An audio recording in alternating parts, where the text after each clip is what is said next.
Hello, अस्सलाम वालेकुम। अस्सलाम वालेकुम सर। आवाज़ आ रही है आपको? जी, जी सर, आवाज़ आ रही है। हाँ, कैसे हैं आप? तबीयत ठीक है? जी सर, अल्हम्दुलिल्लाह। अच्छा, आज हमारा जो लेक्चर है वो लेक्चर 3। जी। कुछ एक लेक्चर हमारा ऑन कैंपस हुआ था, लेक्चर 1। लेक्चर जी 2 भी सर। रिकॉर्डेड था, ठीक है। जी। और जी, आज जी। हमारा लेक्चर 3, ठीक है। तो आज हम बात करेंगे वर्चुअल प्राइवेट नेटवर्क के हवाले से। स्क्रीन आपको नज़र आ रही है? जी सर, आ रही है। ठीक है। हुँ, तो मैं देख लेता हूँ कि बाकी को कोई अगर इनवाइट है, ठीक है। तो वैसे भी रिकॉर्डेड है। अच्छा, वर्चुअल जी। प्राइवेट नेटवर्क्स के हवाले से हम काफ़ी ज़्यादा सुनते हैं कि आप वीपीएन जो है, वीपीएन है क्या, वर्चुअल प्राइवेट नेटवर्क हम क्यों यूज़ करते हैं, और इसकी एडवांटेजेस क्या हैं और डिसएडवांटेजेस की भी हम बात करते हैं। एक तो वीपीएन को हम जनरली समझते हैं कि एक नॉर्मल लोग जो इंटरनेट यूज़ करते हैं और वो एज अ वीपीएन को समझते हैं। एक तो वो जो नॉन टेक्निकलिटी है वो है, ठीक है। और एक टेक्निकली जब हम वीपीएन को देखते हैं तो वीपीएन एज अ टेक्निकली किस तरह ऑपरेट होता है, तो वो हम दोनों साइड्स को देखते हैं कि बेसिकली वीपीएन है क्या, ठीक है। नॉर्मली वर्चुअल प्राइवेट नेटवर्क जो हैं, सना आपको कुछ आइडिया है वीपीएन के हवाले से? अगर आप कुछ 2-3 चीज़ें आप कहें और फिर मैं उस हिसाब से बात करूँ। सर वीपीएन मतलब ऐज़ अ मुझे तो इतना कोई ख़ास आइडिया नहीं है, लेकिन ऐज़ अ समझें प्रॉक्सी कह लें, उस टाइप की हाँ, चीज़ प्रॉक्सी, से यूज़ बिल्कुल एग्ज़ैक्टली मतलब एग्ज़ैक्टली एग्ज़ैक्टली अ, प्रॉक्सी ही है ये, ठीक है। मैं ये समझना जी। चाहता हूँ कि आपको कितना टेक्निकल आइडिया है वीपीएन के हवाले से? सिर्फ़ ये इसलिए मैंने क्वेश्चन किया आपसे। ठीक है सर। अच्छा। बस मुझे इससे ज़्यादा तो कुछ नहीं है अच्छा, कि उससे ज़्यादा कुछ नहीं है, ठीक है। अच्छा, एक जर्नली मैं जी। बात करना चाहता हूँ कि एक जर्नल यूथ जो है वीपीएन को किस तरह यूज़ कर रही है, ठीक है। सबसे पहले हम एक जनरली हम देखते हैं कि नॉर्मल यूथ वीपीएन को क्या समझती है। मिसाल के तौर पर कुछ ऐसे कंटेंट होते हैं इंटरनेट के ऊपर जो कुछ कंट्रीज़ के लिए अवेलेबल होते, कुछ के लिए वो अवेलेबल नहीं होते, ठीक है। एक तो ये है कि कुछ कंटेंट्स ऐसे जो जी। इंटरनेट के ऊपर कहीं पे सर्वर पे पड़े हुए हैं, और वो जो है वो कंटेंट्स जो है वो एक पर्टिकुलर कंट्रीज के लिए अवेलेबल है, वो कंटेंट वो देख सकते हैं, और कुछ कंट्रीज के लिए वो कंटेंट अवेलेबल नहीं है, मीन्स कि वो नहीं देख सकते, ठीक है। मिसाल के तौर पर कुछ ऐसे कंटेंट्स हैं जो कि पाकिस्तान के लिए अवेलेबल नहीं है, और वो कंटेंट्स जाके यूएस में कहीं पे यूएस के लिए वो कंटेंट्स अवेलेबल है, और वो कंटेंट्स कहाँ पड़े हैं? किसी इंटरनेट के ऊपर, किसी सर्वर के ऊपर पड़े हुए हैं। मिसाल के ऊपर हम गूगल से कुछ चीज़ देखते हैं, सर्च करते हैं, और ऐसे कुछ कंटेंट्स है जो कि पाकिस्तान के लिए अवेलेबल नहीं है, तो हम क्या करते हैं? हम कहते हैं कि आप वीपीएन इंस्टॉल कर दो, वीपीएन के थ्रू जो है वो एक्सेस हो जाएंगे। नॉर्मल एक जर्नल यूज जो है वो वीपीएन को इस तरह समझती है कि आप वीपीएन को अपने कंप्यूटर के ऊपर या अपने मोबाइल फोन के ऊपर इंस्टॉल करके you can easily access that restricted data that is not available for your country. So basically है, बिल्कुल सही है, आप वीपीएन के थ्रू एक्सेस कर सकते हैं। वीपीएन बेसिकली करता क्या है? वीपीएन आपको सिक्योरिटी प्राइवेट प्रोवाइड करता है। सेकंड, आपको ये प्रोवाइड करता है, आपको प्राइवेसी भी प्रोवाइड करता है। आपको सिक्योरिटी प्रोवाइड करता है, आपके आईपी को, और आपके जो है आपको प्राइवेसी भी प्रोवाइड करता है, ठीक है। सेकंड, आपकी ज्योग्राफिकल लोकेशंस को भी वो सेफ रखने की कोशिश करता है। समझ आ रही है बात? जी, जी सर, हाँ, बिल्कुल। मिसाल के तौर पर मैं क्या करता हूँ, मैं अपने आप को सिक्योर्ड करता हूँ। तो मिसाल के तौर पर ये जो बात है कि कुछ कंटेंट्स पाकिस्तान के लिए अवेलेबल नहीं, कुछ यूएस के लिए अवेलेबल है, तो मैं क्या करता हूँ? मैं नेट से वीपीएन क्लाइंट डाउनलोड करता हूँ, उस वीपीएन के थ्रू मैं एक्सेस होता हूँ, ठीक है। अच्छा, वीपीएन क्लाइंट में कहीं पे प्ले स्टोर पे पड़ा हुआ है, बाज़ औक़ात वो फ्रीली अवेलेबल होता है, ठीक है, वो आप डाउनलोड करते हैं। कुछ टाइम पे कुछ जगहों पे वो पेड होता है, जो पेड होते हैं वो थोड़ा सा रिलायबल होते हैं, ज़्यादा रिलायबल होते हैं, आपको ज़्यादा सिक्योर्ड और सिक्योरिटी और प्राइवेसी आपको प्रोवाइड करती है। लेकिन जो सिक्योर्ड नहीं होते, मतलब कुछ फ्रीली भी अवेलेबल है, मे बी कि वो आपको सिक्योरिटी तो प्रोवाइड करती हैं, लेकिन इट्स उस सर्वर से, जो वीपीएन का सर्वर है जो फ्रीली अवेलेबल है, वो आपको फर्दर मतलब आपको स्निफ कर सकते हैं, आपके कंटेंट्स को वो देख सकते हैं, या आपकी प्राइवेसी को वो देख सकते हैं, कुछ ऐसे फ्रीली वीपीएन सर्वर्स जो है। तो मिसाल के तौर पर अब मैं क्या करता हूँ कि मैं उस कंटेंट्स को देखने के लिए क्या करता हूँ कि अपने मोबाइल फोन के ऊपर या अपने लैपटॉप के ऊपर वीपीएन क्लाइंट डाउनलोड करता हूँ, देन फिर मैं जाके उस पर्टिकुलर डेटा के साथ कनेक्ट करने की कोशिश करता हूँ। अच्छा, जब भी आप कहीं पे कनेक्ट करने की कोशिश करते हैं अपने मोबाइल फोन से या अपने लैपटॉप से या कोई भी ऐसे डिवाइस है जिसके थ्रू आप इंटरनेट को एक्सेस करते हैं, तो इंटरनेट के ऊपर किसी भी सर्वर को जब आप एक्सेस करते हैं तो आप इसलिए एक्सेस नहीं करते, सबसे पहले आप उसको रिक्वेस्ट सेंड करते हैं। उस रिक्वेस्ट के अंदर क्या होता है, उस रिक्वेस्ट के अंदर आपकी कंप्लीट आइडेंटिटी होती है। मिसाल के तौर पर मेरा कंप्यूटर का आईपी एड्रेस है, मेरा मैक एड्रेस है, इवन मेरी कंट्री है, मैं कहाँ से मैं कहाँ पे लॉग इन हूँ, मेरी आइडेंटिटी क्या है और मैं किस जगह पे किस लोकेशन पे हूँ।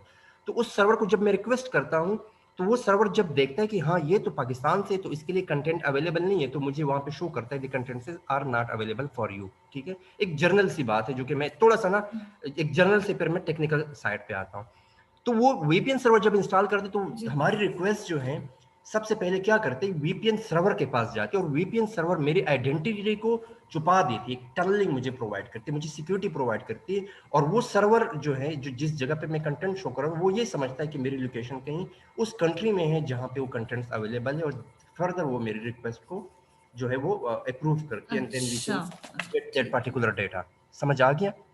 ठीक तो है सर, वीपीएन ठीक है। क्लाइंट हमारे कंप्यूटर पे डाउनलोड होता है, वीपीएन सर्वर कहीं पे लोकेशन पे पड़ा हुआ है, जो कि दरमियान में एज अ मीडिएटर काम कर रहा है, एज इंटरमीडिएट काम कर रहा है, और वो उस पर्टिकुलर सर्वर को जहां पे कंटेंट्स पड़े हुए जो मेरे लिए अनअवेलेबल है, वो अवेलेबल इस पे करा देता है कि वो मेरी आइडेंटिटी को छुपा देता है, और उस सर्वर को बता देता है कि मैं कहीं पे उस कंट्री में मेरी लोकेशन है और मेरी आईपी उस कंट्री की उस जगह पे है जहां पे वो इसके लिए कंटेंट अवेलेबल है। मतलब आइडेंटिटी को आपकी चेंज कर देता आप है, मेरी मतलब आइडेंटिटी को लोकेशन। चेंज कर देता है, मेरी आईपी ठीक को है, चेंज कर देता है, मेरा मैक ठीक एड्रेस है, को चेंज कर देता है, और वो सर्वर ये ठीक है। समझता है कि शायद ये इस लोकेशन पे नहीं, ये कहीं पे और बैठा हुआ है, उस जगह पे बैठा हुआ सही, सही, सही। है। एक बिल्कुल। सेकंड, अनीस भी आ गई थी।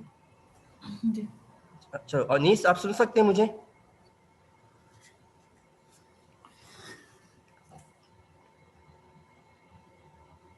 ठीक है।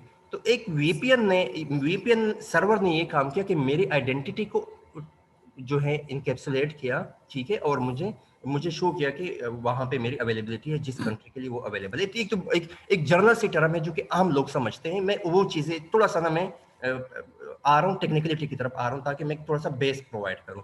अच्छा, सेकंड बात है कि मैं आपको एक बड़ी सिंपल सी मिसाल देता हूँ। हम कहते हैं कि वीपीएन प्रोवाइड क्या करता है, वीपीएन आपको टनलिंग प्रोवाइड करता है। टनल क्या होता है, आपको हिडन पाथ, हम कहते हैं कि एक जगह से दूसरी जगह एक नॉर्मल रास्ता है और एक नीचे टनल जा रहा है।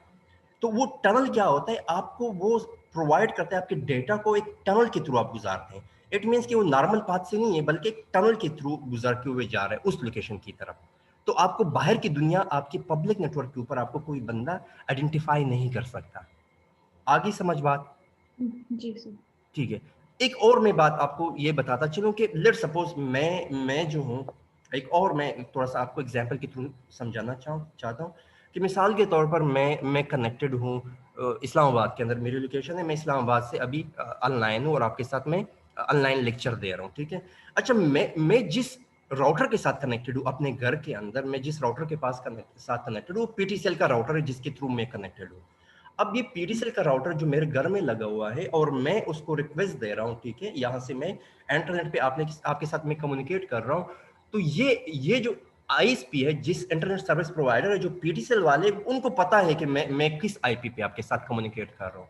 इससे कंप्लीट आइडिया, इससे मेरे लोकेशन का भी आइडिया, इससे ईच एंड एवरीथिंग का आइडिया है। ठीक है। तो ये इसको हर चीज का पता है कि मैं कुछ सर्च कर रहा हूँ, मैं कुछ कम्युनिकेट कर रहा हूँ, मैं किस पर्टिकुलर वेबसाइट्स पे जा रहा हूँ। ठीक है। और मेरे कौन कौन सी आईपीस मेरे इस नेटवर्क के अंदर है जो कि इस राउटर के नीचे ऑपरेट हो रही है। ठीक है। तो ये राउटर जो है, इस राउटर को कंप्लीट आइडिया है मेरे हवाले से, मेरे नेटवर्क के हवाले से, उसको कंप्लीट एक इंफॉर्मेशन है कि मैं किस लोकेशन पे और मेरी आईपी क्या है। ठीक है। तो लेट्स सपोज अगर कुछ ऐसे कंटेंट्स है जिसको मैं देख रहा हूं, तो ये क्या करता है कि उस कंटेंट्स को मेरे लिए अनअवेलेबल करा देता है या रिस्ट्रिक्ट करा देता है इस कंट्री के लिए। तो इट मीन्स कि इसके पास कंप्लीट इंफॉर्मेशन है और ये चाहे तो मुझे किसी किसी पर्टिकुलर वेबसाइट से मुझे रिस्ट्रिक्ट करा सकती है। इवन गवर्नमेंट का भी फर्दर इनके ऊपर एक कंप्लीट एक आप समझ ले कि इनके पास, उनके ऊपर चेक एंड बैलेंस है, और गवर्नमेंट भी चाहे तो मुझे डिफरेंट कंटेंट्स जो है वो इस कंट्री के लिए अनअवेलेबल करा सकती है थ्रू आईएसपी एंड व्हाटएवर, इनके पास जो अपना जो है चल रहा है, एक सिस्टम चल रहा है उसके थ्रू। तो वीपीएन क्या करता है, वीपीएन मुझे इनकैप्सुलेट करता है, मुझे टनलिंग प्रोवाइड करता है, ताकि मैं इनको बाईपास करके उस सर्वर की तरफ जाऊं जहां पे कंटेंट्स पड़े हुए हैं, और उसको मैं अवेलेबल अपने लिए करा देता हूं वीपीएन क्लाइंट के थ्रू, जो कि फर्दर कनेक्टेड है किसी वीपीएन सर्वर के साथ, एंड देन ही particular server is dealing with that server, जहां पे डेटा सर्वर वट जो भी, जहां पे कुछ कंटेंट्स पड़े हुए हैं, ठीक है। और वीपीएन सर्वर क्या करता है कि वो एज अ प्रॉक्सी काम करता है, और वो मेरी आइडेंटिटी, मेरी जो है IP addresses and each and everything जो है, जियोग्राफिकल लोकेशन इवन मेरे ये चेंज करके मुझे मेरे लिए कंटेंट्स अवेलेबल करा देता है, जो कि नॉर्मली अनअवेलेबल है मेरे लिए। तो this is a basic thing जो कि वी नॉर्मली यूज, ठीक है। ये तो कुछ ऐसे चीज़ों के लिए हम यूज करते हैं कि हम वीपीएन हमें क्या करता है, हमें सिक्योरिटी प्रोवाइड करता है, हमें प्राइवेसी प्रोवाइड करता है, और हमारी ज्योग्राफिकल या हमारी आइडेंटिटी को छुपा देता है, एंड हम एनोनिमसली हम डिफरेंट कंटेंट्स की तरफ हम देखते हैं, और हमारे आईएसपी को, हमारे गवर्नमेंट को पता नहीं चलता कि ये किस आईपी पे, किस जगह से उस कंटेंट्स को जो है अपने लिए अवेलेबल करा देता है। तो इनका ये काम है कि मुझे सेफ रखने की कोशिश करता है, ठीक है। अब वीपीएन इटसेल्फ आपकी समझ ले कि आप इनक्रिप्टेड है डेटा, एज इंक्रिप्शन काम कर रहे कि आईएसपी से लेकर जो वीपीएन सर्वर है उसके दरमियान मुझे एक टनलिंग प्रोवाइड करता है, मुझे एक सेफ पाथ प्रोवाइड करता है, जो कि हिडन होता है, और उसके थ्रू मैं अपना डेटा, अपने कंटेंट्स को मूव करा सकता हूँ। ये तो एक जर्नल सी बात है जो मैंने आपको बताई। अब डिफरेंट ऑर्गेनाइजेशंस जो हैं, जो डिफरेंट बड़ी बड़ी कंपनीज हैं, वो उनका अपना वीपीएन होता है, ठीक है। ये एक टेक्निकल साइड पे मैं आ रहा हूँ कि एक तो हम एक जर्नल यूथ या जर्नल लोग जो वीपीएन को जिस तरीके से समझते हैं, एक तो वो मैंने आपको बता दिया, और एक हम अपने लिए वीपीएन, अपने कंप्यूटर्स के लिए अपने आप को सिक्योर करने के लिए हम वीपीएन इंस्टॉल कर सकते हैं, और वीपीएन को हम जो है उसको उसकी सेटिंग हम कर सकते हैं अपने नेटवर्क के ऊपर। So what basically VPN is, basically क्या काम करता है, it is used to isolate data traffic from one network to another, not physically but logically. So it's basically provide security. Although both the network are using the same physical infrastructure, but the basic approach for making VPN is called IP tunneling. मिसाल के तौर पर एक organisation है, ठीक है। Even हम हमदर्द university की मिसाल लेते हैं कि हमदर्द यूनिवर्सिटी इस्लामाबाद कैंपस हमदर्द यूनिवर्सिटी कराची के साथ बात कर रहा है, ठीक है। और हम चाहते हैं कि हमारा डेटा आपस में, यूनिवर्सिटी के कैंपसेस का आपस में डेटा बाहर की दुनिया ना दे सके, तो हम आपस में क्या करते हैं, हम आईपी को टनल से गुजारते हैं। तो वो एक तो वो नेटवर्क है जो हमें वीपीएन सर्वर प्रोवाइड करता है, एक हम वीपीएन अपने ऑर्गेनाइजेशन के अंदर जो है हम उसको क्या कर सकते हैं, अपने एम्प्लॉइज को हम सेव कर सकते हैं बाहर पब्लिक नेटवर्क से। हम चाहते हैं कि हमारे एम्प्लॉइज जो है हमारे कंट्री, हमारी ऑर्गेनाइजेशन के अंदर वीपीएन के थ्रू कनेक्टेड हो, और बाहर के लोग हमारी डेटा सिक्योरिटी को या प्राइवेसी को कहीं ना कहीं से इंट्रूड ना कर सके, या कोई एडवर्सरी जो है वो अटैक ना कर सके, और हमारा डेटा लोकली जो है वो सिक्योर्ड हो। तो एक वीपीएन जो है, उसके अलावा जो हम टेक्निकली देख रहे हैं कि हम अपने ऑर्गेनाइजेशन के अंदर भी वीपीएन के थ्रू अपने जो एम्प्लॉयज हैं या अपने आईपीस को हम सिक्योर करा सकते हैं, ठीक है। मिसाल के तौर पर अगर मैं बात करूं जो है,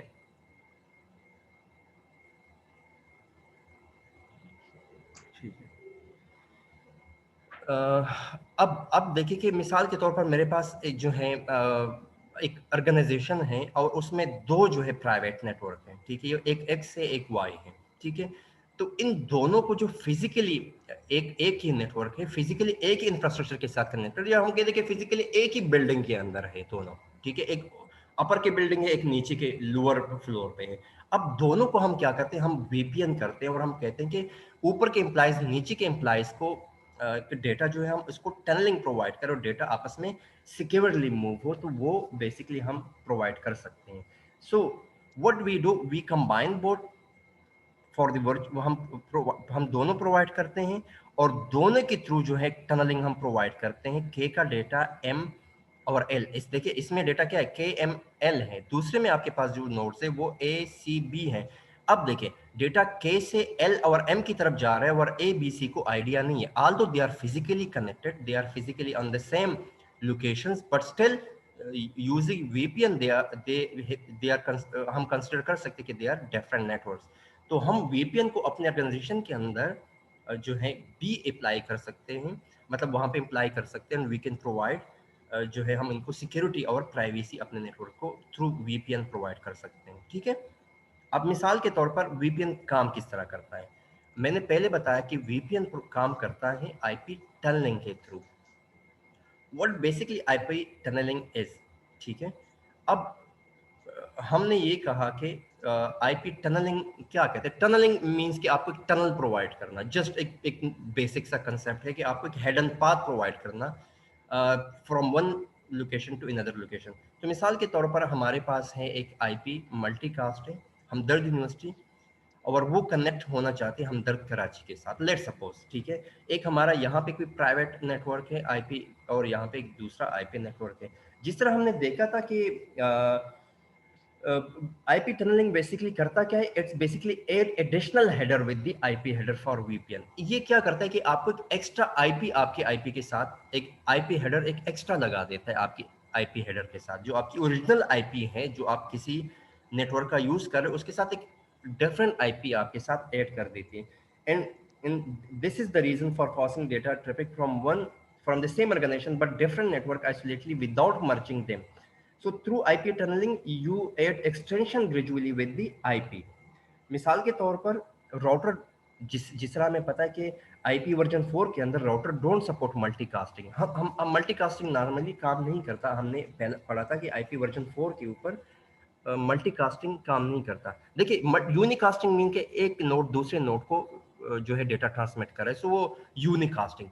ब्रॉडकास्ट मींस के वन टू ऑल, एक नोड से आप मल्टीपल ऑल नोड्स को, जितने भी नोड्स कनेक्टेड है उसको आप डेटा ट्रांसमिट करें। मल्टीकास्टिंग की आप वन टू मेनी मींस कि not all but many nodes. तो जब आप कम्युनिकेट करते हैं वन टू मेनी, तो हम उसको कहते हैं मल्टीकास्टिंग, ठीक है। So let's suppose what we do, we embed router enabled with multicast mechanism, and what we do, we can pass their traffic via a channel through IP tunneling. मिसाल के तौर पर हम इंटरनेट के थ्रू डेटा ट्रांसमिट करना चाहते हैं और वो सेम इंफ्रास्ट्रक्चर यूज कर रहे हैं। तो ये बेसिकली क्या करता है कि हमने देखा कि आईपी वर्जन 4 कनेक्टेड है, ठीक है, मीडियम के ऊपर इंटरनेट कनेक्टेड है। मिसाल के तौर पर हमदर्द इस्लामाबाद से हमदर्द कराची आप कनेक्ट होना चाहते हैं थ्रू आईपी वर्जन 4 हम यूज करते हैं। इंटरनेट आप एज अ मीडियम यूज करना चाहते हैं, और हमने कहा कि आईपी वर्जन 4 जो है वो सपोर्ट नहीं करता मल्टीकास्टिंग। और लेट सपोज एक और यूनिवर्सिटी है, मिसाल के तौर पर नस्ट है, उसके साथ भी हम कनेक्ट होना चाहते हैं। तो ये तीनों डिफरेंट जो है आपस में कम्युनिकेट करना चाहती हैं आईपी टनलिंग के थ्रू। तो हम क्या करते हैं, वहां पे क्या होता है कि एज पे हम एक इंडिविजुअल राउटर यूज करते हैं आईपी टनल। इसके साथ एक इंडिविजुअल राउटर इसके साथ कनेक्ट होता है, एक इसके साथ, और इसके साथ एक एक्स्ट्रा राउटर काम करता है। आप इस तरह समझ ले कि एच पे क्या काम करता है, एक एक्स्ट्रा राउटर काम करता है इस वीपीएन के लिए, ठीक है, जो कि आपको प्रोवाइड करता है आईपी टनलिंग। सो बेसिकली ये ग्रीन बॉक्सेस जो है, it's like a router, each multicast domain his router. ये मल्टीकास्ट डोमेन है, ये मल्टीकास्ट डोमेन है, और ये एक मल्टीकास्ट डोमेन है। इसके each multicast domain has a router at the end, ठीक है। एंट्री में और एग्जिट पॉइंट पे इनके पास राउटर्स लगे हैं, और ये क्या करता है कि आपको इनकैप्सुलेशन करता है। देखिए, आपको एक टनल प्रोवाइड कर, देखिए ये कम्युनिकेट कर रहा है, ये देखिए। अच्छा, एक एक जो नॉर्मल रास्ता था कम्युनिकेशन का, उस रास्ते से हट के इन्होंने आपको क्या प्रोवाइड किया, टनलिंग प्रोवाइड किया, आपको एक सिक्योरिटी प्रोवाइड किया जो नॉर्मल आईपी पब्लिक नेटवर्क के लिए अवेलेबल नहीं है, ठीक है। फिर मिसाल के तौर पर ये डेटा है इनके पास एक आईपी, इस जो है मल्टीकास्ट डोमेन का, ठीक है, इसका एक डेटा है, एक आईपी है, क्योंकि ये इस पे थ्रू कम्युनिकेट कर रहा है। तो जब ये यहाँ पे आता है, टनलिंग पे आता है, तो इसके साथ एक आईपी जो है एक एक्सटेंशन की तौर पर काम करती है। और यहाँ पे एक एक्स्ट्रा आपके पास आईपी लग गई। यहाँ पे जिस तरह यहाँ पे देखें तो आपके पास एक एक्स्ट्रा आईपी, तो आप क्या है, दो आईपीज आपके पास बेसिकली काम कर रही है। एक तो आपकी ओरिजिनल आईपी है, ठीक है, जिसके थ्रू आप कनेक्टेड है, और दूसरी आईपी जो आपको टनलिंग के थ्रू जो है आपको सिक्योरिटी प्रोवाइड करती है। सो अब nobody can access your data from over the public network. अच्छा, इसकी दो चीजें हैं कि इसके फायदे भी, इसके नुकसान भी हैं, ठीक है। फायदा तो ये है कि आपको सिक्योरिटी प्रोवाइड कर दी, आपको एक्स्ट्रा पाथ प्रोवाइड किया, एंड आपको एक्स्ट्रा सिक्योरिटी और प्राइवेसी प्रोवाइड कर दी इस प्राइवेट नेटवर्क ने, ठीक है। लेकिन फर्दर क्या है कि आप एक आईपी हेडर ऐड कर रहे हैं, और आईपी हेडर ऐड करना इटसेल्फ इज जो है, आप समझ लें कि जिस तरह हमने पहले बताया था कि आप एक एक्स्ट्रा पैकेट्स आप यूज कर रहे हैं, एक एक्स्ट्रा आईपी आप यूज कर रहे हैं। So we basically sent a multicast packet over the internet, which was not supported by IP version 4. It becomes possible the IP tunneling using. So disadvantages क्या है? ये तो आपको ये प्रोवाइड किया कि आपको टनलिंग के थ्रू इसने सिक्योरिटी प्रोवाइड की, और आपको मल्टीकास्टिंग का आपको अवेलेबल किया, जो कि normally was not provided through via the IP version 4. But what are the disadvantages? आपको तो एडवांटेज का पता लग गया कि we are now secure and nobody can access our data uh, over the internet, and we can privately send data between these campuses and between these universities, and nobody the outside world can snap our data because the data is now encrypted and we are much secure. ठीक है, तो ये extra हमने tunneling provide की and as routers हमने लगा दिए, और इस राउटर्स के थ्रू हमने क्या किया कि हमने टनलिंग प्रोवाइड की. This is now a private network. So what these are the advantages. Security है. डिसएडवांटेजेस क्या है? Within the tunneling the packet size has increase. पहले पैकेट का साइज डिफरेंट था. एक आईपी हेडर आपने लगा दिया, 20 बाइट्स का लगा दिया, ऑलरेडी लगा था, और आपने एक 20 बाइट्स या व्हाटएवर जितना भी आपने एक अलहदा से लगा दिया. सो आपने क्या किया कि एडिशनल आईपी हेडर आपके पास है, डेटा एक ओवरहेड एक्स्ट्रा जा रहा है. ठीक है, ये भी एक नुकसान है कि आपका डेटा ज़्यादा आपके पास जो है वो पैकेट का साइज ज़्यादा हो गया. ठीक है, एक तो ये नुकसान है. सेकंड, आपके पास क्या है कि ये राउटर्स जो हैं ये कुछ ना कुछ इसकी प्रोसेसिंग डिले तो होगी ना. पहले तो ये डायरेक्टली कनेक्टेड थे, अब डेटा इनके थ्रू जा रहा है, यहाँ पे क्यूइंग डिले भी होगा, यहाँ से गुजरते इसके पास जा रहा है, यहाँ से यहाँ होके जा रहा है, तो there might be some delay. यहाँ पे इनकेप्सुलेट हो रहा है डेटा, यहाँ पे डी इनकेप्सुलेट हो रहा है. सो कुछ ना कुछ आपके पास जो है डिले का भी आपके पास आ सकता है कि आपका थोड़ा सा डिले आपका हो सकता है, both at the entry point and the exit point. Second, आपके पास मैनेजमेंट ओवरहेड भी हो सकता है. तो ये चीज़ें हैं कि आपके पास जो है आईपी टनलिंग के थ्रू क्या हुआ कि आपको थोड़ा सा जो है सिक्योरिटी एक तरफ आपको मिल रही है, लेकिन दूसरी साइड पे आपका ओवरहेड बढ़ रहा है, और साथ में आपकी प्रोसेसिंग डिले भी आपके पास इंक्रीज हो रही है. ठीक है, लेकिन स्टिल क्योंकि अब आप सिक्योरिटी प्रोवाइड कर रहे हैं, so that is a big goal, जो कि हमें नॉर्मली हमारा ऑब्जेक्टिव होता है कि हम थोड़ा सा सिक्योरली डेटा को ट्रांसमिट कर सकें. ठीक है, सना समझ आ गया? जी जी सर. नहीं, कुछ क्वेश्चंस आप काइंडली इसमें कर सकते हैं, क्योंकि मैं पढ़ा रहा हूँ, और मैं आपका कुछ जो है नहीं नहीं क्वेश्चन. सर, वो मुझे कुछ नहीं समझ आएगी, मैं हाँ, आपसे पूछ लेती हूँ. मुझे नहीं, मुझे समझ आ रही है, अभी तक तो समझ आ समझ रही. आ ठीक है, रही तो आपके है. पास मुझे क्या सिर्फ है? ये बता, जी जी. ये पूछ रही थी मैं कि जब वीपीएन जैसे हम नॉर्मल अपने मोबाइल वगैरह पे या किसी भी डिवाइस पर करते हैं, तो ये एक्स्ट्रा राउटर वाला काम उसमें हाँ, किधर वो हो रहा वो होता वो है फिर? बेसिकली वो एक्स्ट्रा राउटर वाला काम आपका वीपीएन क्लाइंट और वो जो वीपीएन सर्वर आपको वहां पे बैठा हुआ है वो काम कर लेता है आपका. ओके, अच्छा अच्छा हाँ, अच्छा, वो वो ठीक है वो काम ठीक कर लेता है, वो आपको प्रोवाइड कर देता है वहां से कोई जो है है. वहां पे. वीपीएन क्लाइंट प्रोवाइड करता है, ठीक है, ठीक है. लेकिन यहाँ पे जब हम अपने लिए कनेक्ट करना चाहते हैं, so then we need as पे हमें हमारा डेटा जिस तरह गुजर रहा है, तो हम एक राउटर लगा देते हैं एंड पे. ठीक है, और जहाँ पे जिस नेटवर्क पे डेटा जा रहा है, जहाँ के साथ हम प्राइवेटली हम वीपीएन कनेक्ट करें, तो उसके भी एज के ऊपर हम क्या कर देते हैं, जो मल्टीकास्ट डोमेन है उसके आगे हम राउटर लगा देते हैं. सो बेसिकली वो राउटर्स पर हमें जो है वो एक टनलिंग प्रोवाइड करते हैं, जो कि हमें बाहर की दुनिया से हमें क्या करते हैं कि हमें प्राइवेट नेटवर्क पे कोई बंदा हमारे डेटा को नहीं देख सकता. No intruders and no hackers can hack the data, क्योंकि उसने आपको डेटा टनलिंग प्रोवाइड कर दी. ठीक है, वहां पे एक हिडन रास्ता आपको प्रोवाइड किया आपके डेटा को उन्होंने. ठीक है, so this was basically the thing. So अब आगे देते हैं कि मिसाल के तौर पर ये है कि आपके पास देखिए एक तो एक आईपी थी और आपको एक दूसरी आईपी भी साथ में मिल गई. ठीक है, जिस तरह हम कहते हैं कि आपकी लोकेशंस को या आपकी लोकेशन चेंज हो जाता है, आपको जिस आईपी पे आप कनेक्टेड है वो आईपी आपकी नहीं रहती, बल्कि उस वीपीएन सर्वर को आपकी कोई और आईपी नजर आती है. तो बेसिकली वही काम है कि सम एक्स्ट्रा थिंग्स आपके पास जो है चल रही होती है. सो एक नेटवर्क है, एक नेटवर्क 2 है, और एक आईपी है, एक आईपी हेडर आपके साथ एक्स्ट्रा लग जाता है. इनिशियली आपके पास एक ही आईपी हेडर होता है, एक ही हेडर होता है, then you have 2 IP headers, और आपके पास पेलोड मूव कर रहा होता है, and virtual point-to-point link between a pair of nodes separated by many networks. So it's basically provide you a tunnel to transmit data from one router to another, and then these are the things that can be used for VPN. So just आपके पास एक और IP header लग जाता है, और वो IP header जो है वो इनको पता होता है, नेटवर्क राउटर 1 राउटर 2 को आइडिया होता है कि हमारे पास जो एक्स्ट्रा हेडर है उसकी IP क्या है. अब हमारे पास मेन जो टॉपिक है वो है राउटिंग का, ठीक है। और राउटिंग मैंने, जी जी, सही, ठीक है।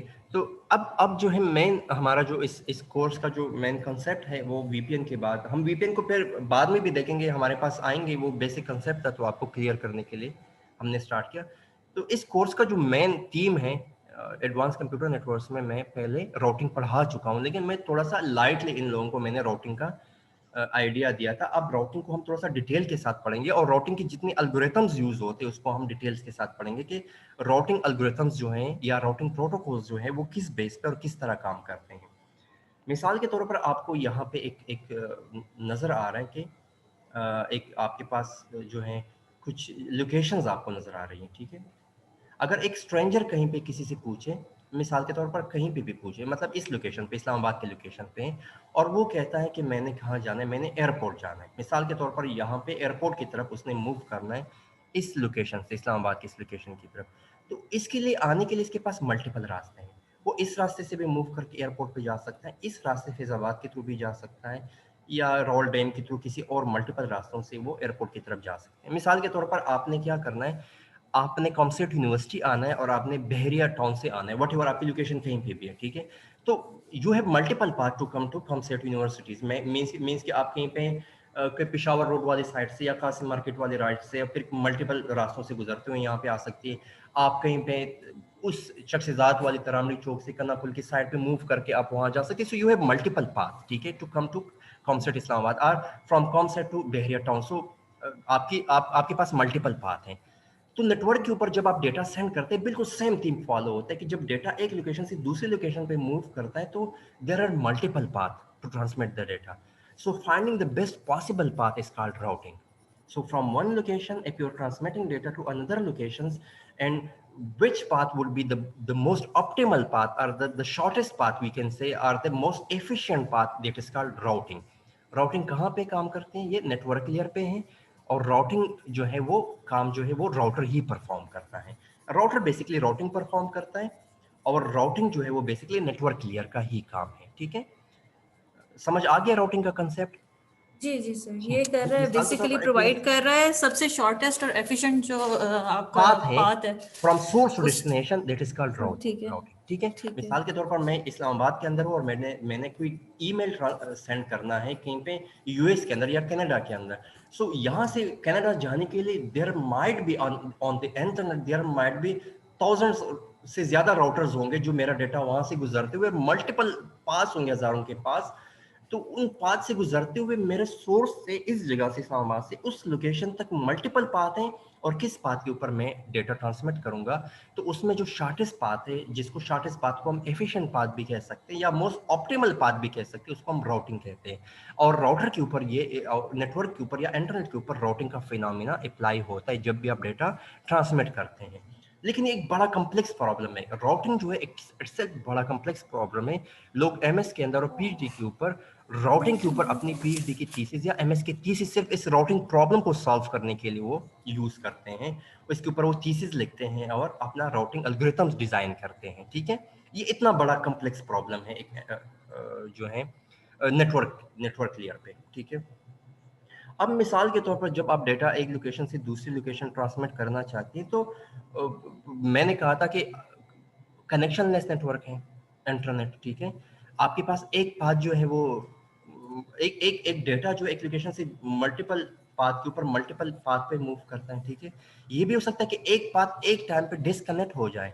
मिसाल के तौर पर इस्लामाबाद से फैजाबाद वाला रोड जो कहीं पे यहाँ पे कोई एहतजाज हो रहा हो या रोड ब्लॉक हो, वट जो भी ब्लॉक हो, तो फिर डेटा ऑटोमेटिकली इन रास्तों पे मूव करते हुए वो रास्ता चेंज करके आप किसी और रास्ते से जाएंगे।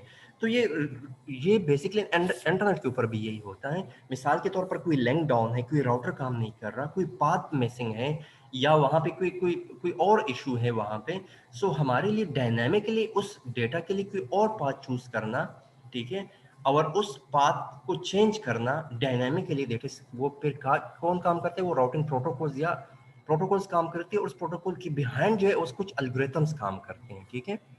तो राउटिंग का कंसेप्ट आपको यहाँ पे समझ आ गया। Routing is called finding the best possible path for sending your data from source to destination. If you have multiple paths, so you are finding the best path. ठीक है, ये एक ओवरव्यू है। मिसाल के तौर पर मेरे पास डेटा जो एक सी लोकेशन पे है, ठीक है, और सी से मैंने डेटा ट्रांसमिट करना है एफ नोड को। लेट्स सपोज यहाँ पे सी लोकेशन पे कोई कंप्यूटर है, ठीक है, और एफ लोकेशन पे कोई कंप्यूटर है। यहाँ से इस नोड के ऊपर हमने डेटा ट्रांसमिट करना है। वी हैव मल्टीपल पाथ, हम इस रास्ते से भी डेटा ट्रांसमिट कर सकते हैं, रास्ता इस डेटा के थ्रू भी जा सकते हैं, और इस सी से डी की तरफ, डी से ई की तरफ, एफ की तरफ भी आ सकते हैं, सी से डी, डी से ई, ई से फिर ए से जो है एफ की तरफ भी आ सकते हैं। ये भी हो सकता है कि सी से डी की तरफ जाए, डी से ई की तरफ जाए, ई से फिर बी की तरफ आए, बी से ए की तरफ जाए, फिर जो है वो एफ की तरफ जाए। सो डेटा जो है मल्टीपल पाथ पे सी से एफ तक ट्रांसमिट हो रहा है, ठीक है। अब इसके ऊपर जो ये 9 गिवन है, ये 4 गिवन है, जो 3 गिवन है, 1 गिवन है लेंथ के ऊपर, ये 1621, ये क्या है बेसिकली? इसको हम कहते हैं कास्ट, नेटवर्किंग में इसको हम कास्ट कहते हैं, ठीक है। ये आप इसको जनरली समझे कि ये बैंडविड्थ भी हो सकता है। मिसाल के तौर पर ये बैंडविड्थ है कि इस लिंक के ऊपर 9 एमबीपीएस का लिंक है ये, और ये 4 एमबीपीएस का लिंक है, आप ये समझे जनरली, ठीक है। मतलब ये फास्टेस्ट डेटा है, आपको ये लिंक फास्टेस्ट डेटा प्रोवाइड कर रहा है। आप इसको इस तरह भी समझ सकते हैं कि बैंडविड्थ इस पे ज्यादा है, या आप इसको डिले समझे कि इस पे डिले बहुत ज्यादा आ रहा है। इस पे डिले जो है 4 मिली सेकंड है, यहाँ पे 9 मिली सेकंड है, यहाँ पे 3 मिली सेकंड का डिले, इस पे 1 मिली सेकंड। आप इसको डिले भी समझे, ठीक है। ये इसको मैट्रिक वैल्यूज कहते हैं जो एल्गोरिथम इस पे काम करे। आपको सिर्फ ये वैल्यूज इस तरह मैंने दिए कि ताकि आपको थोड़ा सा आइडिया हो, या इसको आप ये समझे कि डिले है, या इसको बैंडविड्थ समझें, या इसको डिस्टेंस समझें कि यहाँ से यहाँ का जो डिस्टेंस है वो 9 है, ठीक है। वो डिस्टेंस फिर है क्या, वो फिर बाद में देखेंगे कि यहाँ से सी से जो है डी तक का डिस्टेंस 9 है, ज्यादा है, और सी से बी का डिस्टेंस जो है 4 है। आप इसको ये भी समझ सकते हैं, या आप इसको जनरली समझते हैं कि सी से डी तक जाने के लिए जो है आपको 9 रुपए आपका किराया लगता है, और सी से बी तक जाने के लिए आपका किराया जो है 4 लगता है। मिसाल के तौर पर जनरली आपको समझाने के लिए कि राउटिंग का कंसेप्ट आपको समझ आए, ठीक है। तो मिसाल के तौर पर मेरे लिए शॉर्टेस्ट पाथ कौन सा हो सकता है? सबसे पहले अगर मैं इसको देख रहा हूँ, इज अ डिले देख रहा हूँ, या इसको अगर मैं कोई और इसको समझ रहा हूँ, तो मिसाल के तौर पर मेरे लिए शॉर्टेस्ट पाथ ये है कि ये 9 का जो है डिले ज़्यादा आ रहा है, तो मैं इस पे जाता हूँ, बी पे जाता हूँ, बी से फिर 3 की तरफ जो है ज़्यादा है तो मैं ई की तरफ जाता हूँ अगर मैंने एफ की तरफ जाना है, और फिर मैं 2 की तरफ जाता हूँ। तो मेरे लिए ये पाथ सबसे बेस्ट है कि मैं पहले बी की तरफ जाऊँ, 4 हो गए, फिर ई की तरफ जाऊँ तो 5 हो गए, एंड 6 7, तो मैं 7 जो है डिस्टेंस पे यहाँ पे पहुँच सकता हूँ, ठीक है। तो ये मेरे लिए शॉर्टेस्ट पाथ हो सकता है। या ये हो सकता है कि मैं पहले 4 की तरफ जाऊं, फिर मैं 3 की तरफ जाऊं तो 7 हो गया, फिर ई की तरफ आऊं तो लेकिन 8 हो ई गया। की तरफ जो सर आपने जो फर्स्ट बताया है कि ये सी से फर्स्ट बी पे गए, अभी भी फर्स्ट जो है वो बेस्ट पाथ है हमारे लिए, ठीक है। तो मेरे ये मैं ई अगर से ये अगर ये दो पाथ्स चूज करेगा, अगर हम डिले के हिसाब से देखें हाँ अगर तो हाँ ई लेट्स के पास, अगर हम बैंडविड्थ के हिसाब से देखें तो फिर मेरे लिए 9 का पाथ ज्यादा बेस्ट होगा, क्योंकि इसमें बैंडविड्थ ज्यादा है। लेकिन वो आपको वो जब आप राउटिंग प्रॉब्लम सॉल्व करते हैं तो आपको पहले बता दिया जाता है कि ये बेसिकली है क्या, ठीक है। फिर अपने माइंड को यूज करते हुए फिर आप कहते हैं कि हाँ बिल्कुल यार ये बैंडविड्थ ज्यादा है तो इट मींस कि ये पाथ बेस्ट होगा, लेकिन अगर ये डिले हो गए तो फिर ये पाथ बेस्ट होगा, ठीक है। तो ये ठीक है। चीज आपको फिर बाद में अंडरस्टैंड होंगे, लेकिन जस्ट आपको सिनारियो के में बता देता हूँ। पहले हम जिस तरह देखते हैं कि पहले हम डिस्टेंस को देखते हैं कि ये डिस्टेंस कम है। चलो हम एक जर्नल मिसाल लेते हैं ताकि आपको समझ आ जाए। हम डिस्टेंस को देखते हैं कि यहाँ से यहाँ का डिस्टेंस 4 है, फिर यहाँ से यहाँ का डिस्टेंस 1 है, और फिर ई से एफ तक का डिस्टेंस 2 है। तो मैं टोटल डिस्टेंस जो है 4 1 5 6 7 पे मैं पहुंच सकता हूँ। अगर मैं इस रास्ते से जाता हूँ तो 9 10, ये तो पहले भी ज्यादा हो गया। अगर मैं इस रास्ते से जाता हूँ तो वो 7 और फिर आगे मूव करता है। तो अगर मैं डिस्टेंस के हिसाब से जाऊँ तो ये सी से बी की तरफ, बी से ई की तरफ, और ई से फिर एफ की तरफ, ये मेरे लिए ज्यादा बेस्ट पाथ है, ठीक है। तो मेरे लिए एफिशिएंट पाथ जो है, अगर मैं सी से एफ तक डेटा ट्रांसमिट करना चाहता हूँ तो ये पाथ मेरे लिए बेस्ट है। सी से बी की तरफ डेटा ट्रांसमिट हो, फिर बी से ई की तरफ हो, और फिर जो है वो एफ की तरफ ट्रांसमिट हो, ठीक है। समझ आ गया? जी sir. So this is the best path. If you are finding the best path or distance from C to F, so this path is better, ठीक है। लेकिन ये चीज जहन में रखें कि कभी भी जो है शॉर्टेस्ट पाथ जो है कभी भी बेस्ट नहीं हो सकता। जिस तरह मैंने ये बताया कि यहाँ से ये रास्ता जो है, मिसाल के तौर पर कोई और पाथ आपके पास है जो कि एफिशिएंट है, लेकिन वो आपके लिए पॉसिबल नहीं है, ठीक है, तो वो एफिशिएंट नहीं है आपके लिए उस टाइम पे, ठीक है। तो मिसाल के तौर पर आपको एक डायरेक्ट रास्ता मिल रहा है एक जगह पे, लेकिन उस डायरेक्ट रास्ते पे डिले बहुत ज्यादा आ रहा है तो शॉर्टेस्ट पाथ, लेकिन वहां पे डिले बहुत कम है, ठीक है, ये भी एफिशिएंट आप नहीं है। समझ लेते हैं, है तो करीब लेकिन डिले उस पर ज्यादा है, वहां पे ट्रैफिक ज्यादा है तो शॉर्टेस्ट पाथ, लेकिन वहां पे ट्रैफिक इतनी ज्यादा है कि आपको एक लोकेशन से दूसरी लोकेशन तक पहुंचने के लिए आपको ज्यादा टाइम रिक्वायर्ड है। तो आप चाहते हैं कि मैं लॉन्ग रूट पे जाऊं, वो मेरे लिए बेटर है इंस्टेड ऑफ कि मैं शॉर्ट रूट पे जाऊं, ठीक है, क्योंकि डिले ये भी देखे कि आपके लिए बाज़ औक़ात जो शॉर्टेस्ट पाथ होता है वो बेस्ट नहीं होता, ठीक है। एक तो ये चीज़ समझ आ गई आपकी। सेकंड जो है, सेकंड हमारे पास क्या चीज़ है कि एक सेकंड, हाँ, ये बाज़ औक़ात जो है शॉर्टेस्ट पाथ जो है वो बेस्ट पॉसिबल पाथ नहीं होता है, ठीक है। सेकंड हमारे पास एक ऑप्शन है कि बाज़ औक़ात हम डेटा ट्रांसमिट करते हैं एक लोकेशन से दूसरी लोकेशन पे, और वहाँ पे नंबर ऑफ राउटर्स ज़्यादा आ रहे हैं। और नंबर ऑफ राउटर्स जो है, क्योंकि राउटर का अपना एक प्रोसेसिंग डिले होगा, वहाँ पे कोई क्यूइंग डिले होगा, तो जिस पाथ के ऊपर बेशक वो रास्ता शॉर्टेस्ट है, लेकिन वहाँ पे डिले बहुत ज़्यादा राउटर्स आ रहे हैं।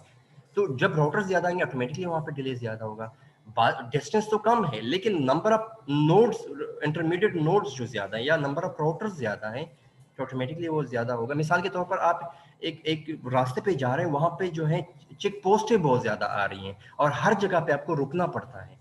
वो तो है शॉर्टेस्ट पाथ आपके लोकेशन से दूसरी लोकेशन तक, लेकिन वहां पे चेक पोस्ट इतनी ज्यादा है कि आप वहां पे एक जगह पे जाते तो रुक जाते, दूसरी जगह पे जाके रुक जाते, तीसरी जगह पे, तो बाजों का shortest path are not best path, सिर्फ ये समझाने के लिए। तो आप चाहते हैं कि मेरा लॉन्ग रूट लगे हैं, लेकिन ये है कि इन चीज़ों से मैं बचूं, ट्रैफिक से मैं बचूं, डिले से जो कि शॉर्टेस्ट पाथ पे आ रहा है वो उससे बचूं, या बाज़ों का जो है वो इतना कॉस्टली होता है वो शॉर्टेस्ट पाथ कि वो वैसे भी अवेलेबल हमारे लिए मुश्किल हो जाते हैं। सो सिर्फ समझाने के लिए ये आपको बताना है मैंने कि बाज़ों का shortest path are not the best path.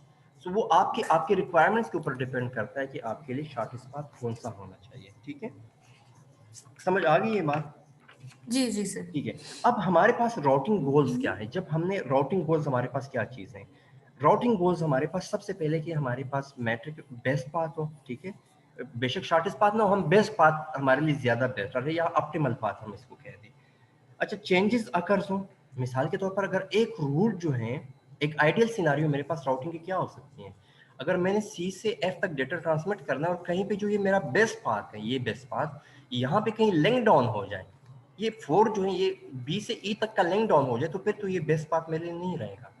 तो मेरे लिए आइडियल सिनेरियो ये है कि मैं मुझे फिर पता भी चले कि अब ये रास्ता जो है लिंक डाउन है, मैं किसी और रास्ते के थ्रू जाऊं, मैं सेकंड बेस्ट पाथ ढूंढ लो। तो ये मेरे लिए हो कि मुझे मुझे मेरा चेंजेस जो है वो प्रोपेगेट हो टू द एंटायर नेटवर्क, और उनका पता चले कि कौन सा जो है पाथ अवेलेबल है और कौन सा लिंक डाउन है, ठीक है। मेंटेनेंस आल्सो हो। अच्छा, मैसेज एक्सचेंज हो based on their own knowledge and neighbour knowledge on regular intervals, और our functionality should be efficiently implemented, ठीक है। अच्छा, चीज़ें हो कि मैं जब राउटिंग एल्गोरिथम इंप्लीमेंट करना चाहता हूँ या मैं राउटिंग इंप्लीमेंट करना चाहता हूँ, तो मेरे कुछ गोल्स होंगे। वो गोल्स ये होने चाहिए आइडियल सिनेरियो के अंदर कि मेरे एक दफ़ा मेरा बेस्ट पाथ फर्स्ट मेरे पास बेस्ट पाथ सेलेक्ट हो, ठीक है। क्योंकि हर चीज़ जब डेटा ट्रांसमिट करते हैं तो हम तो इन्वॉल्व नहीं होते, हमें तो अंदर का नहीं पता होता कि डेटा किस रास्ते से किस कहाँ पे जा रहा है, लेकिन वो राउटिंग एल्गोरिथम्स या प्रोटोकॉल जो चल रहे हैं वो हमें बताएं कि आपके पास एक लिंक जो है बेस्ट पाथ का लिंक डाउन हो गया, तो आपके नोड को ये पता चले कि हाँ राउटर का लिंक डाउन है, so you can take another path and further आपका डेटा जो एफिशिएंटली दूसरी लोकेशन तक पहुंच सके, ठीक है। तो वो राउटिंग टेबल्स जो हैं, हर एक राउटर पे एक राउटिंग टेबल बिल्ट होता है, उस राउटिंग टेबल में इंफॉर्मेशन होती है कि मेरे पास किस किस नोड से मैं कनेक्टेड हूँ और मेरा डेटा किस किस पाथ से गुजरता हुआ डेस्टिनेशन की तरफ मूव कर रहे हैं। और सारे फंक्शनैलिटीज जो है वो इम्प्लीमेंटेड हो हर एक नोड के ऊपर। देखिए, पहले हमने पढ़ा था, एक चीज जहन में रखे कि राउटिंग के अंदर और फॉरवर्डिंग के अंदर डिफरेंस है। इससे प्रीवियस लेक्चर में हमने फॉरवर्डिंग की बात की थी। तो इफ somebody asks you कि what is the main difference between forwarding and routing finding the best path, as we know, finding the best path from source to destination is called routing, but what basically forwarding is somehow a subset of routing। हम routing का जो subset use कर सकते हैं उसको forwarding कहते हैं। forwarding is basically to select the output port based on the destination जो है address present in the header, जो कि फॉरवर्डिंग में हो, that is called forwarding. It is basically forwarding is to select the output port based on the destination address present in the routers. Routing further फिर forwarding को बता देता है कि ये पाथ है, और फिर फॉरवर्डिंग का टेबल थोड़ा सा स्मॉल होता है, राउटिंग का टेबल थोड़ा सा बड़ा होता है. फॉरवर्डिंग के अंदर सिर्फ ये उनको आइडिया होता है राउटर को कि मेरा आउटपुट पोर्ट पे, इस आउटपुट पोर्ट पे मेरा डेटा जाएगा, और वो जो आउटपुट पोर्ट है वो पहले से राउटिंग के थ्रू ही उनको पता फॉरवर्डिंग टेबल के अंदर फिक्स किया जाता है कि ये जो है इस पोर्ट के ऊपर डेटा आउटपुट पे जा रहा है. Routing is basically a continuous background process and built the table to which forwarding decisions are made. ठीक है. तो ये बेसिकली हमारे पास है. तो राउटिंग मेक्स फॉरवर्डिंग, ठीक है, राउटिंग के कंटिन्यूअस बैकग्राउंड प्रोसेस के ऊपर ही फॉरवर्डिंग जो है वो डिसीजंस लिए जाते हैं. So we can say it's a subset for use for routing. अब फॉरवर्डिंग टेबल के अंदर बेसिकली क्या था, हमने पहले देखा था पहले लेक्चर के अंदर कि किस इंटरफेस के ऊपर, मींस कि आपके पास नेटवर्क 10 है, उसके आगे इंटरफेस 1 लिखा हुआ है. So means traffic 1 on interface 1 should be sent to network 10, हम ये समझ रहे थे. और बेसिकली क्या होता है, वहां पे मैक एड्रेस भी हो सकते हैं जो कि एआरपी उसको अवेलेबल करा देते हैं उस नेटवर्क पे. ठीक है. राउटिंग टेबल्स जो है वो राउटिंग प्रोटोकॉल्स ही आपको जो है आपको बिल्ड कराती हैं, and routing are made using graphs. जिस तरह ये ग्राफ्स आपको नजर आ रहे हैं फ्रॉम सोर्स टू डेस्टिनेशन, इसी से ही हम राउटिंग टेबल्स को हम बनाते हैं. ये तो स्टैटिक राउटिंग टेबल है, लेकिन नॉर्मली हम डायनामिक राउटिंग टेबल यूज करते हैं जो कि इंटरनेट के ऊपर काम कर रहे हैं. डायनामिक राउटिंग टेबल ये है कि आपके पास ये चीज़ें फिक्स नहीं रहेगी, बल्कि आपके पास लिंक्स जो है वो ऐड भी होते जाएंगे. इसके ऊपर एक और नोड ऐड हो गया, एक नोड इससे निकल गया. सो वो डायनामिक राउटिंग ही आपको फिर वो चीज़ें अवेलेबल कराती है. इंस्टेड ऑफ कि आप स्टैटिक टोपोलॉजी यूज करें, you can use dynamic topology. समझ आ गया आपको? ठीक है. सो अब जो है हमारे पास जो है सोल्यूशन क्या है, आइडियल अप्रोच हमारे पास क्या है. आइडियल अप्रोच हमने ये देखा कि हमारे पास एफिशिएंटली डेटा एक लोकेशन से दूसरी लोकेशन पर पहुंचे. सेकंड, अगर कहीं पे चेंजेस हो तो उस चेंजेस का हमें पता चले, और हर एक राउटर के पास या हर एक नोड के पास इंफॉर्मेशन हो कि मेरे साथ एडजस्टिंग ये नोड है, और उनको सब नोड को पता लग जाए कि अब राउटर ई जो है वो नेटवर्क से निकल गया, तो डी को भी आइडिया हो, बी को भी आइडिया हो, और ए को भी आइडिया हो कि ई जो है या आपके पास जो ये लिंक है जो ई की तरफ जा रहे हैं वो कहीं पे काम नहीं कर रहा, वो लिंक डाउन है, तो सब नोड को पता लग जाए. तो ये हमारे अच्छा पास सर एक बात पूछनी थी कि ये जो राउटर होता है, इस पे जो राउटिंग टेबल्स होते हैं, ये सिर्फ इमीडिएट नोड्स का टेबल होता होगा ना? हाँ, मतलब ये केस को ये दो किस्म के टेबल्स होते हैं. फिर वो राउटिंग ठीक है. एल्गोरिथम्स होते हैं. कुछ एल्गोरिथम्स के अंदर बी को पता होता है कि मेरे पास इस नेटवर्क पे सारे इंटायर राउटिंग टेबल का उनको आइडिया होता है, सारे नेटवर्क का आइडिया होता है. एक तो वो होता ठीक है है. एक राउटिंग एल्गोरिथम. ठीक है. एक राउटिंग एल्गोरिथम ये होता है कि सिर्फ बी को अपने इमीडिएट राउटर्स का ही पता होता है, लेकिन वो इसके बाद के ठीक टॉपिक उसकी तरफ हम आ रहे हैं. ठीक है. ठीक है. ठीक सही है. है. ठीक मतलब ये है कि कुछ कुछ कुछ एल्गोरिथम्स के अंदर बी को पूरा राउटिंग टेबल उनके पास होता है कि पूरा एंटायर नेटवर्क के ऊपर जो राउटिंग टेबल जितनी भी नेटवर्क्स के नोड्स इन सब का आइडिया होता है. ठीक है. कुछ कुछ सही. राउटिंग एल्गोरिथम्स के अंदर सिर्फ इमीडिएट जो नेबरिंग राउटर्स है उनका सिर्फ आइडिया होता है. ठीक है. लेकिन वो बाद में आएगा कि वो जिसको हम देखेंगे. ठीक है. सो हमारे पास जो है ग्राफ जो है एंटर मूव करते हैं, नोड ऐड होते जाते हैं, टोपोलॉजिकल चेंजेस आती हैं, टोपोलॉजी चेंज हो जाती है. जिस तरीके से नोड्स कनेक्टेड है तो कुछ नोड्स निकल जाते हैं, कुछ नेट ऐड हो जाते हैं, तो फिर ऑटोमेटिकली जो है राउटर्स जो है उनको आइडिया हो कि हमारे पास जो है कौन कौन से चेंजेस हमारे पास आ रही है. तो सोल्यूशन क्या है कि वी नीड डायनामिक एल्गोरिथम. ठीक है. स्टैटिक हमारे पास यूज नहीं होता क्योंकि हमें डायनामिक एल्गोरिथम्स रिक्वायर्ड है that calculate compute these paths periodically and all changes आपके पास क्या हो कि incorporated हो. ठीक है. और सेकंड हमारे पास डिस्ट्रीब्यूटेड एल्गोरिथम रिक्वायर्ड है. हमें सेंट्रलाइज एल्गोरिथम हमें नहीं रिक्वायर्ड, हमें डिस्ट्रीब्यूटेड एल्गोरिथम रिक्वायर्ड है. ठीक है. मिसाल के तौर पर ये है कि हर एक नोड को आइडिया हो, हर एक नोड जो है कंप्यूटेशन करे, हर एक नोड फर्दर कैलकुलेट करे कि मेरे पास शॉर्टेस्ट पाथ फर्दर कौन सा कनेक्टेड है, और फिर अगले राउटर को ये बताए या अगले नोड को ये इन्फॉर्म करे कि मेरे पास आगे जो है उस उस नेटवर्क तक जाने के लिए मेरे पास शॉर्टेस्ट पाथ ये है। अब सेंट्रलाइज, हमें सेंट्रलाइज क्यों नहीं चाहिए, डिस्ट्रीब्यूटेड हमें क्यों चाहिए? डिस्ट्रीब्यूटेड मींस कि हर एक कंप्यूटेशन जो है वो डिवाइडेड है, हर एक नोड जो है परफॉर्म कर रहा है, वो एल्गोरिथम्स जो है हर एक नोड जो है डिसीजंस ले रहा है सॉरी, हर एक नोड कैलकुलेट कर रहा है अपना इमीडिएट बेस्ट पाथ। सेंट्रलाइज में ये था कि कोई सर्वर है, कोई सेंट्रलाइज नोड है, या कोई एक नोड है, लेट्स सपोज ई नोड है, जो कि ई नोड ये डिसीजंस कर रहा है। तो अगर ई नोड कहीं पे फेल हो जाए तो फिर तो बाकियों को आइडिया ही नहीं होगा, क्योंकि वो सारा राउटिंग टेबल जो है, वो डिसीजन जो री के पास थे वो तो लास्ट हो गए किसी तरीके से, तो बाकियों के पास तो ब्लैंक है, उनको तो आइडिया नहीं रहेगा। तो इसलिए सेंट्रलाइज, अगर एक एक एक सिंगल जो है पॉइंट ऑफ फेल्यूर आ जाए, कहीं एक नोड फेल हो जाए, सेंट्रल नोड जिसके पास कंप्लीट इंफॉर्मेशन, तो इट मींस कि आपका कंप्लीट राउटिंग टेबल डिस्ट्रॉय हो जाएगा और आपके सारे डिसीजंस जो है वो वेस्ट जाएंगे, ठीक है। तो डिस्ट्रीब्यूटेड ये है कि बी के पास अपना राउटिंग टेबल है, ए के पास अपना है, ई अपना कैलकुलेट करे, डी अपना कैलकुलेट करे। तो अगर कोई एक डाउन हो जाए तो फर्दर इस डी की इंफॉर्मेशन ई के पास है, so E can further provide that information to B, and then you can further take decisions from C to F, and you can make different path, and you can choose different path from sending data from C to F. तो means कि हम distributed algorithms की तरफ हम ज़्यादा हम जाते हैं इंस्टेड ऑफ कि हम सेंट्रलाइज की तरफ जाएं, ठीक है। सेकंड हमारे पास ये है कि आपके पास जो कंप्यूटेशन यूज होती थी ई के लिए, अगर सेंट्रलाइज होता, एक ही सर्वर नोड होता, तो उसने इतनी ज्यादा कंप्यूटेशन एक नोड ने करनी थी, उसके ऊपर कितना बर्डन पड़ता एक ही नोड के ऊपर। तो हमने वो कंप्यूटेशंस भी क्या कि डिस्ट्रीब्यूट कर दी।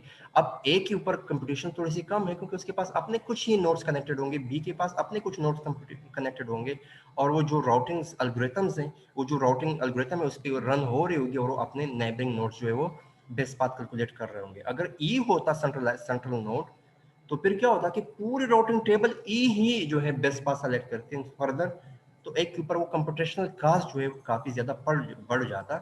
सो डिस्ट्रीब्यूटेड एल्गोरिथम इज हमें रिक्वायर्ड है, ठीक है।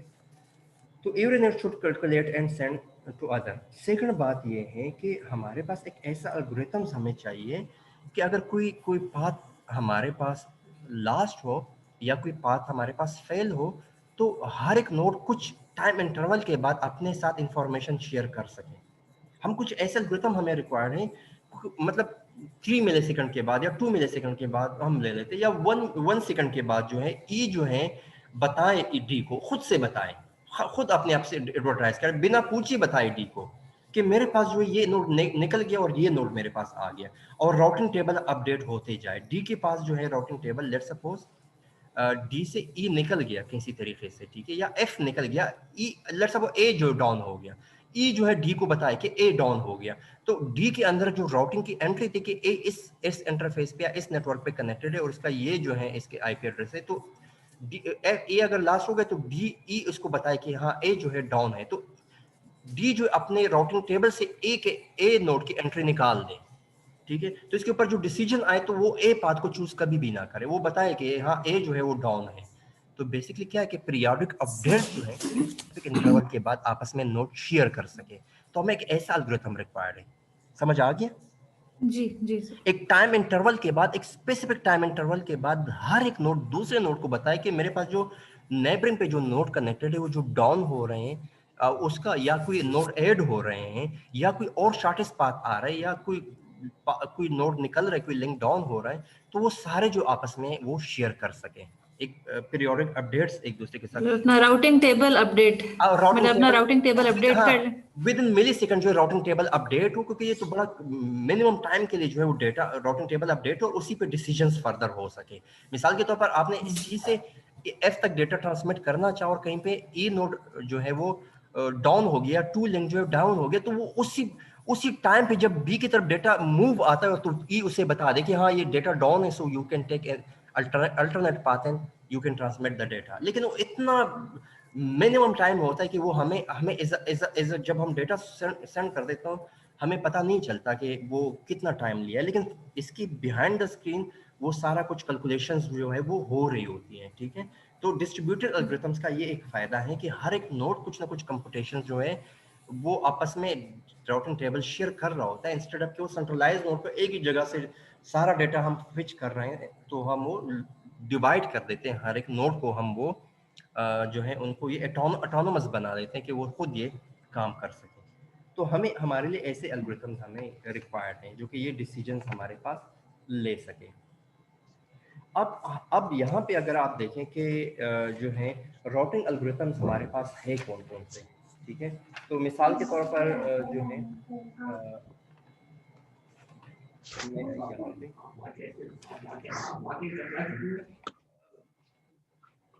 What would be the advantages, सही है। तो हम शॉर्टेस्ट पाथ हम यूज कर रहे हैं, हम कुछ मैट्रिक्स वैल्यूज पे डिसीजंस ले रहे हैं और हमारे पास कुछ पैरामीटर्स है जिसके थ्रू हम सेलेक्ट कर रहे हैं कि पाथ कौन से हैं। तो एक बात हमने ये बता दिया कि बेस्ट पाथ चूज किया जा सकता है कि एक लिंक के ऊपर बैंडविड्थ काफी ज्यादा है, या हम कहें कि उस लिंक की स्पीड बहुत ज्यादा है, तो वो हमारे लिए बेस्ट पाथ हो सकता है।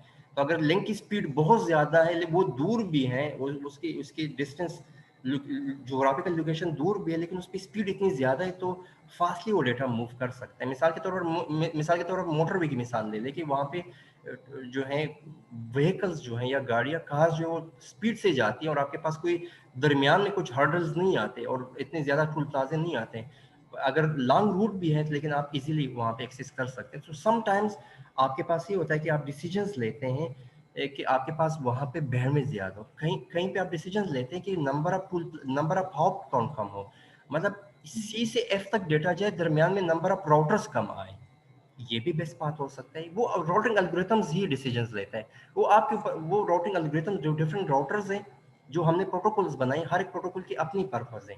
अगर आप ऐसा प्रोटोकॉल उस पर रन करें जो डिसीजन इस बात पे ले रहा है कि नंबर ऑफ राउटर्स कम आ रहे हैं, या आप वो राउटिंग प्रोटोकॉल यूज करें उस सोर्स से डेस्टिनेशन तक जो डिसीजन ले सके कि डिस्टेंस कम हो, ठीक है।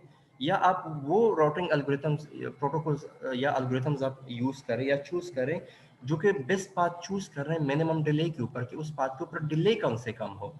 तो ये डिफरेंट आपके पास बेस्ट पाथ की मैट्रिक वैल्यूज हो सकती हैं या डिफरेंट पैरामीटर्स हो सकते हैं। तो हमारे पास दो राउटिंग एल्गोरिथम से, एक हमारे पास जो एल्गोरिथम यूज होता है उसको हम बेलमैन फोर्ड कहते हैं, और दूसरा हमारे पास जो यूज होता है उसको हम कहते हैं डाइकेस्ट्रा एल्गोरिथम हम कहते हैं, ठीक है। तो हमारे पास बेलमैन फोर्ड एल्गोरिथम कौन सा है जो कि राउटिंग में यूज होता है, और वो आपको ये बताता है कि सोर्स से डेस्टिनेशन तक जो पाथ है, ठीक है, वो कौन सा आपके लिए बेस्ट पाथ हो सकता है। सो हम first we would see static distributed routing algorithm हम देख रहे हैं कि मिसाल के तौर पर अगर आपके पास दो नोड्स है, एक बी है और एक सी है, अगर वो डायरेक्ट पेयर है, अगर वो डायरेक्टली कनेक्टेड हैं, तो क्या इज द पाथ ऐसा पाथ जो जिसपे मल्टीपल राउटर्स आ रहे हैं जिसमें डेटा इनडायरेक्टली जा रहे हैं। मिसाल के तौर पर डेटा मतलब बी से सी तक कोई पाथ है और दरमियान में कुछ एन भी आ रहा है, ठीक है। मतलब बी जो है डायरेक्टली सी के साथ कनेक्टेड है, लेकिन बी जो है सी के साथ किसी और रूट के साथ भी कनेक्टेड है, जो कि रूट जो है वो एन राउटर के थ्रू जा रहा है या एन नोड के थ्रू जा रहा है। पहले बी की तरफ जा रहा है, फिर एन की तरफ जा रहा है, फिर किसी और पाथ की तरफ जा रहा है और फिर सी की तरफ जा रहा है। तो क्या ये रास्ता बेटर है जो डायरेक्टली बी से सी की तरफ जा रहा है, ये क्वेश्चन मार्क है। या जो इस कास्ट बी से एन की तरफ जो है वो स्मॉलर है जो प्रीवियसली नोन है। मिसाल के तौर पर दो नोड्स जो हैं वो डायरेक्टली कनेक्टेड हैं, उसमें आप जो है डेटा ट्रांसमिट करना चाहते हैं बी से सी की तरफ, और आपके पास एक अल्टरनेट रूट है, तो क्या वो रूट जो है वो इस बी से सी की तरफ बेटर है? अगर बेटर नहीं है तो then you can choose the direct path, ठीक है। या जो इस पे कास्ट जो है बी से एन की तरफ कम है जो प्रीवियसली नोन है, तो आप ये पाथ यूज कर सकते हैं। So what basically we use, हम क्या करते हैं, हमारे पास N to N matrix value बनती है, हमारे पास नंबर ऑफ नोड्स बनते हैं और उस नोड्स के प्रीवियस सक्सेसर राउटर्स से भी हमें आइडिया होता है कि आपके पास कौन सा पाथ बेस्ट है। तो let's suppose bellman Ford algorithms हम देखते हैं कि काम किस तरह करता है। मिसाल के तौर पर ये एल्गोरिथम्स जो हैं इस पे कुछ अल्ट्रेशन चलती है। अगर आपने डेस्टिनेशन से, ठीक है, सोर्स की तरफ जाना है, ठीक है, मतलब बेलमैन फोर्ड में आपने डेस्टिनेशन से सोर्स की तरफ आप शॉर्टेस्ट पाथ चूज करते हैं, ठीक है। हम कहते हैं कि आप जो है पाथ जो है अवेलेबल है। तो मिसाल के तौर पर सबसे पहले किसको पता चलेगा डेस्टिनेशन से सोर्स की तरफ, पहले पहले बी की तरफ, बी और ई को आइडिया होगा, ठीक है। तो सबसे पहले फर्स्ट अल्ट्रेशन जो चलती है, एल्गोरिथम जो फर्स्ट टाइम रन होता है, तो उसमें क्या होता है कि बी को आइडिया हो जाता है कि डेस्टिनेशन से सोर्स की तरफ जा रहा है, तो जो डायरेक्टली कनेक्टेड नहीं उस पे इन्फिनिटी आ जाएगी, इस पे इन्फिनिटी आ जाएगी, उस पे इन्फिनिटी आ जाएगी। जो डायरेक्टली कनेक्टेड नहीं है और इस पे भी इन्फिनिटी आ जाएगी। लेकिन इन्फिनिटी है, फर्स्ट से इन्फिनिटी है, लेकिन जब एक दफा इटरेशन हो जाए तो ये इन्फिनिटी नहीं रहेगा, बल्कि ई कहता है कि मैं डेस्टिनेशन डी से, डेस्टिनेशन से ई जो नोड है डेस्टिनेशन से 5 पे है, ठीक है। सो आई एम एट द 5 जो है फ्रॉम डेस्टिनेशन। बी कहता है कि मैं आई एम एट 1 जो है एट डेस्टिनेशन। देखिए ये इस पे क्या है, इस लिंक पे क्या कास्ट है, वो 1 है। तो बी कहता है कि मैं डेस्टिनेशन से 1 पे हूँ, ई कहता है कि मैं डेस्टिनेशन से किस पे हूँ, 5 पे हूँ, ठीक है। ये जो 52162 ये कॉस्ट आप कह रहे हैं, ये ये आप इसको कॉस्ट है, कास्ट समझे, हम कोई जनरल टर्म ये हम डिस्टेंस। इसको ठीक कास्ट है कहते ठीक है हैं, ठीक है मतलब ये कुछ ठीक भी है। हो सकते हैं, ठीक है। लेकिन डिस्टेंस भी आप हो समझ कि सकता आप है, चलो इसको हाँ। डिस्टेंस समझ ले। सबसे पहले हम एक बेसिक क्राइटेरिया कि हम आई एम अ डिस्टेंस 1, मैं 1 पे हूँ, ठीक और ये है। कहते हैं कि मैं डिस्टेंस 5 पे हूँ। तो 5 डिस्टेंस ज्यादा है और 1 डिस्टेंस कम है, हम ये कहते हैं कि इसके डिस्टेंस की वैल्यू 1 है। So B said that I am a distance 1 इस डेस्टिनेशन से सोर्स की तरफ। देखिए बेलमैन फोर्ड एल्गोरिथम में सोर्स डेस्टिनेशन की तरफ नहीं है, डेस्टिनेशन से सोर्स की तरफ जो है वो राउटिंग टेबल बनना स्टार्ट होता है, ठीक है। ये ध्यान में रखें, सही सही है। सही। तो ठीक सबसे है। पहले जो इसके साथ इंटरमीडिएट नोड थे, डेस्टिनेशन के साथ जो डायरेक्टली कनेक्टेड नोड थे, बीटा और ईटा, सबसे पहले उसको आइडिया होगा, क्योंकि ये ए तो इन्फिनिटी में, सी जो डायरेक्टली कनेक्टेड नहीं है। फर्स्ट फर्स्ट दफा जो एल्गोरिथम रन होगा तो बी और ई को आइडिया होगा कि मैं जो है कितना दूर हूँ डेस्टिनेशन से।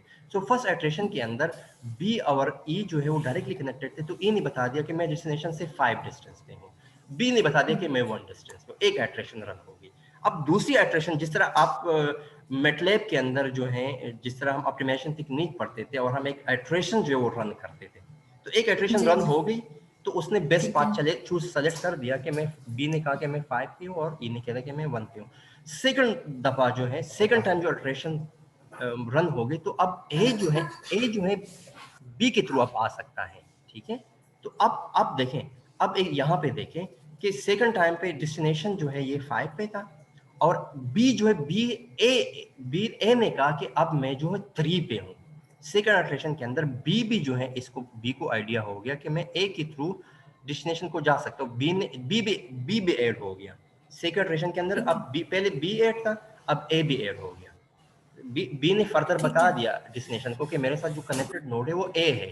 तो डेस्टिनेशन को आइडिया हो गया, उसने ए को भी अप्रोच कर लिया, और ए ने रिप्लाई कर दिया कि अब मैं 3 पे हूँ। 3 पे मतलब 2 1 कितना हो गया, ए से डेस्टिनेशन तक ये रास्ता 2 + 1। So I am at distance 3 from destination B निशा। Via through node B. देखिए ये बी क्यों आ रहा है कि मैं ए को डेस्टिनेशन को अप्रोच कर सकता हूं 3 डिस्टेंस के ऊपर, लेकिन मुझे गुजरना है बी के थ्रू। ये समझ सही आ गया, सही ये सही। बी के जी थ्रू। जी बिल्कुल ये डेस्टिनेशन बिल्कुल डायरेक्टली कॉन्सेप्ट। क्यों कनेक्टेड है, क्योंकि यहाँ पे डेस्टिनेशन क्यों आ रहा है, यहाँ पे डेस्टिनेशन या यहाँ पे, क्योंकि ये डायरेक्टली डेस्टिनेशन के साथ कनेक्टेड है, इसलिए ये डेस्टिनेशन आ रहा है। लेकिन बीच के साथ तो डायरेक्टली डेस्टिनेशन कनेक्टेड नहीं, यहाँ से डायरेक्ट रास्ता नहीं कि यहाँ पे डेस्टिनेशन आ जाए। अच्छा, ये इसलिए तो भी इसके थ्रू, ठीक है। बी के थ्रू कनेक्टेड है, तो इसने ये आगे फर्दर लोगों को बताएगा कि मैं तो डी के साथ कनेक्ट हो सकता हूँ, लेकिन मुझे डेटा, जब आप मेरी तरफ डेटा आएगा तो मैं डेटा पहले बी को दूंगा, फिर बी के थ्रू जो है वो डिस्टेंस डी की तरफ जाएगा, और मैं क्या हूँ, मैं 3 डिस्टेंस पे कनेक्टेड हूँ। इसके पास फर्दर जब हम करेंगे, फर्दर जो हम डेस्टिनेशन करें, देखिए ये नोड आ गया।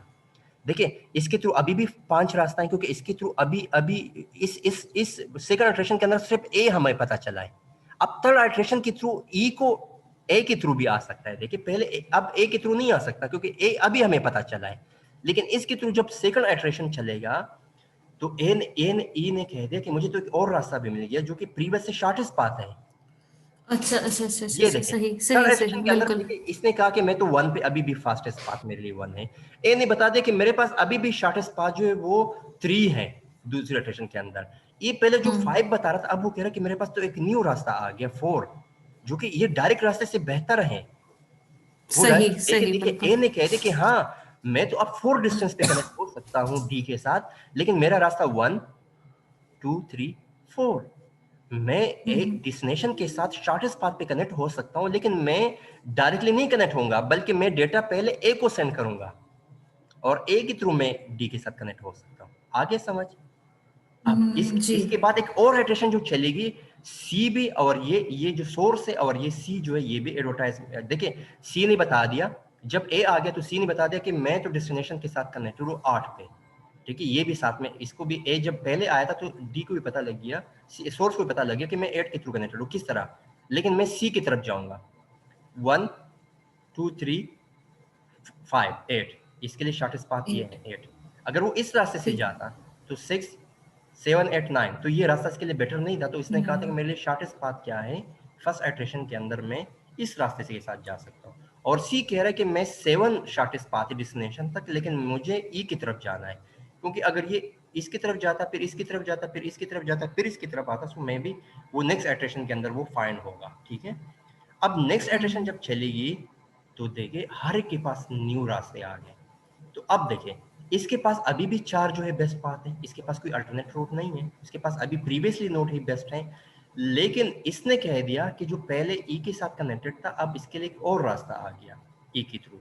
वो रास्ता ये आ गया कि पहले 2 3 4 5, पहले पहले देखिए सी ई की तरफ जाएगा, ई से ए की तरफ जाएगा, ए से बी की तरफ जाएगा और फिर ए की तरफ। अब इसको फिर ये रास्ता भी मिल गया, पहले इसको ये रास्ता हाँ डायरेक्टली रास्ता, अब इसको एक सही। इनडायरेक्ट पाथ भी मिल गया जो कि बेस्ट है, जो कि 6 से ई की तरफ जा रहा है। और इसने बता दिया कि मेरे पास अभी भी शॉर्टेस्ट पाथ जो है वो 8 है, जो सी के थ्रू है, ठीक है। तो ये देखिए अभी भी इसके लिए 1 2 3 और 5, इसके लिए अगर सोर्स से डेस्टिनेशन की तरफ जा रहे हैं तो इसके लिए ये पाथ है बेस्ट। तो मेरे ख्याल में अभी भी जो बेस्ट सही। पाथ हमारे लिए है डेस्टिनेशन से सोर्स की तरफ, इससे अगर हम देखें तो ये पाथ हमारे लिए क्या है, बेस्ट पाथ है, क्योंकि इस पे 8 सी के थ्रू हम सी कनेक्ट से ई और ई से हाँ, डेस्टिनेशन। सी से ई, बिल्कुल ऐसा ही है, ठीक है। सो ये देखिए एल्गोरिथम इस तरह काम करते हैं, और ये जो नोड्स है इसके ऊपर जब आइटरेशन चलती है, इसके जो कोड्स चलते हैं, तो वो कोड किस तरह आपस में ये नोड्स आपस में शेयर करते हो, एक दूसरे को एडवर्टाइज करके बता रहे होते हैं कि हमारे लिए शॉर्टेस्ट पाथ जो है सोर्स डेस्टिनेशन की तरफ ही है। ये तो हमने 4-5 नोड्स ले, इस तरह के आप जो है हजारों 1000 नोड्स ले सकते हैं, 10,000 नोड्स ले सकते हैं, नेटवर्क के ऊपर तो मिलियंस ऑफ नोड्स कनेक्ट हो सकते हैं। तो ये राउटिंग टेबल जो है हर एक के थ्रू इस तरह अपडेट होता जाता है, विद इन मिली सेकेंड जो है वो राउटिंग टेबल्स जो है परफॉर्म हो रहे थे और राउटिंग टेबल्स अपडेट हो रहे थे, और जो शॉर्टेस्ट पाथ है कुछ ऐड हो रहे थे और कुछ निकल रहे होते हैं, लेकिन ये और राउटिंग एल्गोरिथम डिस्ट्रीब्यूटेड मैनर पे काम करता है और विद इन सेकंड एक दूसरे को अपडेट करता रहता है कि हमारे साथ अब ये रहे रास्ते न्यू आ रहे और ये कनेक्टेड है, और राउटिंग टेबल के ऊपर जो है वो डिसीजंस लिए जाते हैं। सो this was the phenomena for bellman-Ford algorithm. हमारे पास एक और एल्गोरिथम है जिसको हम डाइकेस्ट्रा एल्गोरिथम कहते हैं, और उसके थ्रू भी हम जो है बेस्ट पाथ जो है फाइंड कर सकते हैं, लेकिन उसका थोड़ा सा मैकेनिज्म डिफरेंट होगा। इसमें ये होगा कि सोर्स टू ऑल नोड जो है आपके पास कनेक्ट होता है। देखिए वहां से डेस्टिनेशन की तरफ जा रहे थे, अब यहां से इस एल्गोरिथम को अब जब आप अप्लाई करते हैं तो सोर्स से डेस्टिनेशन की तरफ शॉर्टेस्ट पाथ आप फाइंड करते हैं। समझ आ गया? जी मिसाल के तौर पर जी इसको जी हम एक ट्री बिल्कुल। से समझा देते हैं। ये डाइकेस्ट्रा एल्गोरिथम है। आपने लेट्स सपोज ये सोर्स नोड है और आपके पास अच्छे खासे यहाँ पे कनेक्टेड है, तो सोर्स नोड से आपने कहीं पे एक नोड इस नोड की तरफ अपने डेटा ट्रांसमिट करना है, सही है। तो ये हमारे पास जी सोर्स नोड है, तो उससे ऑल नोड की तरफ सोर्स टू ऑल नोड आप क्या करते हैं कि राउटिंग टेबल बिल्ड करते हैं। तो फर्स्ट इटरेशन जब चलता है डिसीजन, तो उसको जो फर्स्ट नोड है इसको ये बेस्ट पाथ मिला, इस नोड से इस नोड की तरफ फर्स्ट जो डायरेक्टली कनेक्टेड नोड है ये 1 है। सेकंड इटरेशन पे उसको ये पाथ मिला कि ये मेरे पास जो डायरेक्टली कनेक्टेड नोड है, इस ये नोड जो है मेरे साथ 2 पे कनेक्टेड है, इसने कहा कि ये नोड 2 पे भी कनेक्टेड है और ये 1 पे कनेक्टेड है। फर्स्ट आइटरेशन के अंदर इसे इंटरमीडिएट जो नोड्स है सोर्स से उसको इसका अंदाजा हो, तो 1 और 2 हमारे पास बेस्ट पाथ है। सेकंड आइटरेशन के अंदर 3 भी हमारे पास आया, ठीक है। फिर देखिए ये 3 भी हमारे पास आया, क्योंकि देखिए ये पाथ हमारे लिए थोड़ा सा बेटर कन्वर्ज कर रहा था कि इससे ये पाथ 3 की तरफ है। अब अगर ये पाथ भी आ गया, 5 भी आ गया, फिर हमारे पास ये भी पाथ आ गया कि हम देखिए इसके थ्रू भी ये वाला पाथ जो है वो 4 पे थ्रू कनेक्टेड है। अब आगे इटरेशन के अंदर एक ये पाथ भी ऐड हो गए 3, ये पाथ भी हो गए 1। देखिए हर एक इटरेशन के साथ एक एक नोड जो है ऐड हो रहा है और ये पाथ भी ऐड हो गए। अच्छा जो पाथ देखिए जो पाथ आगे ये डिस्कनेक्ट हो गया आगे, देखिए क्योंकि ये 10 पे था, 10 काफी लंबा रास्ता है, तो ऑटोमेटिकली आगे जो है ये आइटरेट नहीं हुआ इससे इस पासे में, क्योंकि इस पे कास्ट बहुत ज्यादा थी। तो ये रास्ते जो आइटरेट हो रहे हैं, अब देखिए ये जो है डाइवर्ज कर गया है और ये रूट जो है वो कन्वर्ज कर रहा है, ठीक है। इसको आगे जो सही। है ये आगे इसने मूव नहीं किया, क्योंकि यहाँ पे ऑलरेडी कुछ शॉर्ट लिंक पे कुछ पाथ थे, शॉर्ट। और देखिए ये यहाँ पे ये नोड कन्वर्ज नहीं किया, बल्कि यहाँ पे जब पहुंचा तो इसने ये वाला पाथ लिया, ठीक है, ये पाथ भी इसने नहीं लिया, लेकिन आगे जब कन्वर्ज करेगा, ठीक है, तो देखिए इसको फिर ये पाथ मिल गया, ट्रू मिल गया, एक ये 4 पाथ हो गया। अच्छा इस पे देखिए रास्ता ज्यादा है, तो मे बी कि ये पाथ भी कट, ये जो है ये जो आगे कन्वर्ज नहीं किया, ये वाला पाथ इसको जो शॉर्टेस्ट पाथ मिल गया, और देन आपके पास सारे नोड्स के लिए जो है एंड में जो है शॉर्टेस्ट पाथ मिल गया। तो मिसाल के तौर पर हमारा नोड जो था वो सॉरी ये 3 था कि हमने 3 की तरफ जाना है, लेकिन सारे पाथ की तरफ हमने शॉर्टेस्ट पाथ फाइंड कर दिया। तो अब देखिए हमारे पास वो रास्ता जो कि कनेक्टेड मैनर पे है, तो देखिए ये रास्ता कनेक्टेड है, फिर इस रास्ते की तरफ जा सकते, इस रास्ते की तरफ, इसकी तरफ नहीं जा सकते क्योंकि फिर ये डायरेक्टली कनेक्टेड नहीं है, लेकिन आप इस रास्ते को मूव करके इस रास्ते को मूव करते, इस मतलब आप एक पाथ बना दें जो पाथ यहाँ से यहाँ पे कनेक्टेड रेड आपको प्रोवाइड करता है, वो पाथ जो आपको कनेक्टिविटी प्रोवाइड करता है, that is your shortest path. समझ आ गया? तो ये एल्गोरिथम देखिए वो इस साइड से उस साइड की तरफ बनता जा रहा था, ये सोर्स से डेस्टिनेशन की तरफ जा रहा है, लेकिन इसमें ये है कि इसको सारे नोड्स का पता लग जाता है कि कौन कौन से पाथ जो है वो बेस्ट है और किसकी तरफ मैंने डेटा मूव करना है। तो ये दो एल्गोरिथम हमारे पास, एक बेलमन फोर्ड चलता है, एक हमारे पास डाइकेस्ट्रा एल्गोरिथम जो है हमारे पास काम करता है। अच्छा इसकी तरफ अगली क्लास में अंदर इसके ऊपर हम प्रैक्टिकल एग्जांपल्स देखेंगे। ये तो हम सिंपल एक टीम को समझ रहे हैं, हम आगे के क्लास में हम एल्गोरिथम को समझेंगे कि एल्गोरिथम किस तरह काम करता है, वो कोड किस तरह काम करता है जिसके बेस पे ये डिसीजन लिए जाते हैं, हम उस कोड को देखेंगे, ठीक है, और कोड के साथ हम कुछ प्रैक्टिकल एग्जांपल्स देखेंगे कि ये प्रैक्टिकली किस तरह काम करता है, ठीक है, समझ आ गया? तो मेरे ख्याल में आज के लिए इतना काफी है। जी सर, समझ आ गया? तो मैं कोशिश करूंगा अगर मुझे कोई टाइम मिला तो मैं एक और जो है लेक्चर जो है वो भी हम इसी वीक अंदर दोबारा एक ले लेंगे, एक एक्स्ट्रा लेक्चर हम ले लेंगे, ठीक है? ठीक है सर। हाँ, अगर आपको कुछ समझ नहीं आ रहा तो आप मुझे जो है बता सकती हैं, आप साथ में क्वेश्चन नोट करके मुझे इन्फॉर्म कर सकती हैं। कहीं पे अगर मुझे कोई चीज़ समझ नहीं आ रही तो मैं खुद देख के फिर आपको खुद अंडरस्टैंड करके खुद सर्च करके कहीं ना कहीं से आइडिया लेके आपको इंशाल्लाह ज़रूर समझाऊंगा, ठीक है?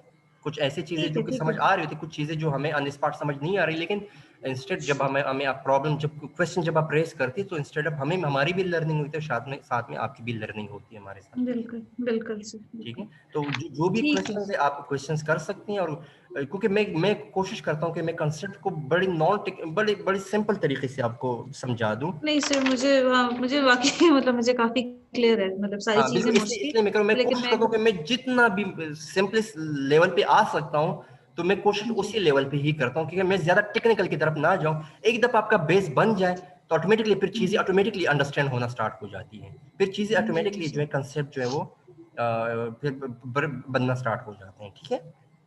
ठीक है तो सर, इंशाल्लाह हम ठीक है। कोशिश करेंगे कि जितना हम जो है आसानी से जो है हम चीजें समझा सकें, तो मैं ट्राई करूंगा कि उस लेवल पे चीजें समझा सकूं, ठीक है? सही ओके सना, थैंक यू। चले sir, okay sir, thank you, Allah Hafiz.